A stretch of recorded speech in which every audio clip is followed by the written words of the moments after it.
ये बाजार है, उस मालिक ने अपना बाजार मायावी बनाया और ढंढोरा पीट दिया कि जो भी इस बाजार में बाजार लगा हुआ है अपनी तमन्ना इच्छा की चीजों को ले ले। एक चीज जो लेगा दूसरी नहीं उठा सकता। बाजार बड़ा रमणीक रौनकदार है, बड़े बड़े मजे और लुभाने वाली चीजें अद्भुत जो आपने कभी नहीं देखी, तमाम उसकी शोहरत हुई। लोग बाजार देखने के लिए चल पड़े और बाजार में उतर गए। एक से एक चीजें खुशनुमा, एक से एक चीजें सुंदर, जो जाता है फौरन उठाता। लेकिन बाजार का नियम है कि एक वस्तु कोई भी सुंदर खुशनुमा उठाने के बाद फिर दोबारा नहीं कोई उठा सकता। ये बाजार का कानून, एक नियम ला है।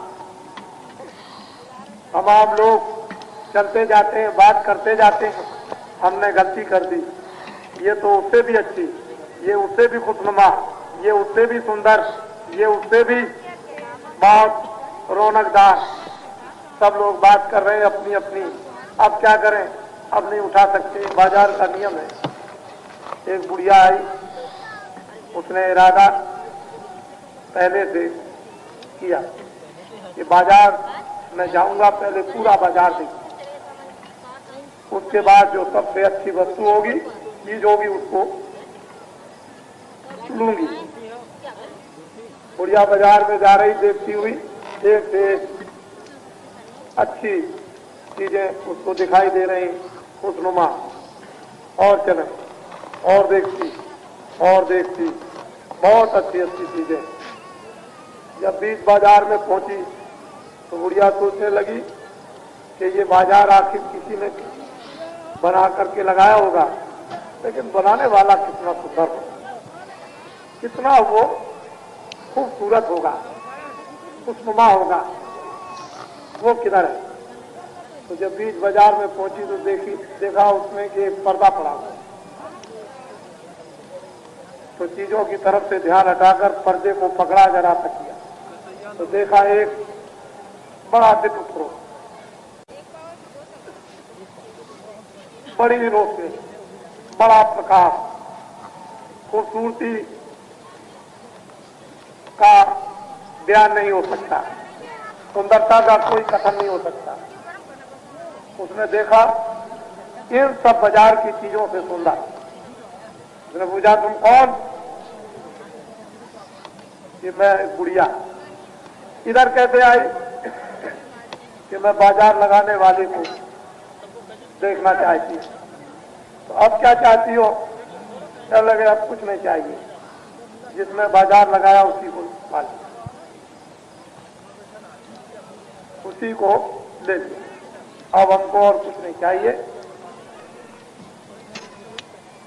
विचारमान, अकलमंद, होशियार इंसान, मनुष्य अपनी जिंदगी और जीवन में ये देखते हैं कि ये माया का अंधकार बाजार है, जिसमें बहुत सी चीजें इंद्रियों को लुभाने के पर्दे उसने माया भी बना दिए, और इन्हीं पर्दों में दिन रात इधर से उधर, उधर से उधर। लेकिन कभी ये ख्याल नहीं किया कि आत्मा किसने बनाया, ये जमीन किसने बनाई, ये सूरज और सितारे किसने बनाए।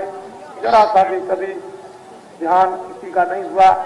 ये बनाने वाला जो एक से एक चीजें वो किसने बनाई होंगी, वो कितना खुशनुमा, खूबसूरत, सुंदर होगा। अगर जीवन में हम लोगों ने कभी विचार सोचा समझा होता तो शायद हो सकता था कि हम अपनी जिंदगी में इस जिस्मानी मैजिक में या जिस्मानी ये मनुष्य रूपी मंदिर में हम उसको भी देख लेते।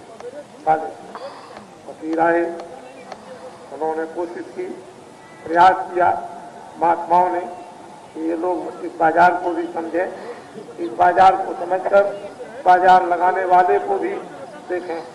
बड़ी बड़ी पुस्तकें उन्होंने लिखी, मेहनत की और आपके सामने उन्होंने रखा। मन को बस में, इंद्रियों को बस में दमन करने, कर्मों को जलाने के लिए उन्होंने बहुत कुछ तरीके उपाय बतलाए और यहाँ तक कहा कि सुबह शुभ कर्म जब ही जलेंगे, कर्म जब ज्ञान रूपी अग्नि प्रकट होगी तभी ये सुबह शुभ कर्म दग्ध हो जाएंगे। जब तक ज्ञान रूपी अग्नि प्रकट नहीं होती तब तक कोई भी अपने किए हुए पद और नेक अच्छे बुरे कामों को नहीं जला सकता। उसके पर्दे जमा होते रहते हैं और एक दिन में कूड़ा कचरा जमा नहीं होता है, कई दिन के बाद तो फिर घर कूड़े कचरे से भरी जाता है। दिल और दिमाग ये करते करते कामों को दूसरी रूहों जीवात्माओं को सताते सताते और वो जीवात्माएं चीखते चिल्लाते चिल्लाते उनके जो पर्दे जो आप में जमा हो गए वो सतह की सतह अंदर में पहाड़ों के अंबार लग गए बुरे कामों के पर्दे, अब वो ऐसे साफ नहीं कर सकते हैं। उनके लिए महात्माओं की जरूरत है। वर्णात्मक और धुनात्मक, वर्णात्मक जो संसार में लोग जिभ्या से चिल्लाते हैं, नाम रूप तो एकत कहानी समझत तो सच न जाए बखानी। दो चीजें हैं, एक तो नाम रखा गया, एक रूप सामने प्रकट हो गया, लेकिन समझने में आसान जाना नहीं जाता। और ये दोनों मिथ्या। जितनी हस्तियां शक्तियां आई ये सब नाम और रूप में आई, उनका नाम भी रखा और रूप भी उनका सामने आया, लेकिन नाम भी और रूप भी ये चले गए। तो ये एक अखत कहानी है, वर्णात्मक नाम और धुनात्मक। धुनात्मक नाम का कभी विनाश नहीं होता और वर्णात्मक नाम जिस रूप का रखा जाता है उसका विनाश हो जाता है। हम लोगों को वर्णात्मक नाम से और गुणात्मक नाम का बोध कराने के लिए समय समय पर क्यों शक्तियों की आने की आवश्यकता और जरूरत पड़ी कि आप भूल गए। फिर कोई आया, उसने फिर आपको जगा, फिर आपको लगा दिया। कुछ दिनों तक आप जगे, असलियत और सत्यता का आपको बोध और अनुभव होता रहा ये, और उसके बाद जब आप भूले तब कोई फिर महात्मा किसी कौम, जो भी कौम आपने बनाई, जो भी जाति बनाई, उसमें कोई न कोई आया। भगवान की तरफ से न कोई जाति न कोई कौम बनी, उसने एक इंसान आदमी को बनाया। कौम और जातियों की जकड़ में हम लोग आए। हम लोगों ने छोटे छोटे जकड़ों के फिरके बना करके मान मर्यादा झूठी शान और शौकत बनावटी उसमें उलझ गए, हकीकत और सत्यता को भूल गए। ये जकड़ें हो गई, उसमें हम लोगों की मोहब्बत और प्रेम, नेक अच्छे पवित्र काम भी खत्म हो गए और ये दिल हम लोगों को बुरे देखने पड़े। लेकिन फकीर और महात्मा बड़े ही आगे के तजुर्बेकार, जानकार, अनुभवी थे। उन्होंने अपने अपने कलामों और शब्दों में लिखा कि इतने दिनों के बाद ऐसा समय आएगा, इतने दिनों के बाद ऐसा समय आएगा, इतने दिनों के बाद ऐसा समय आएगा। ये सब ने अपने अपने कलामों में लिखा, इसलिए सबके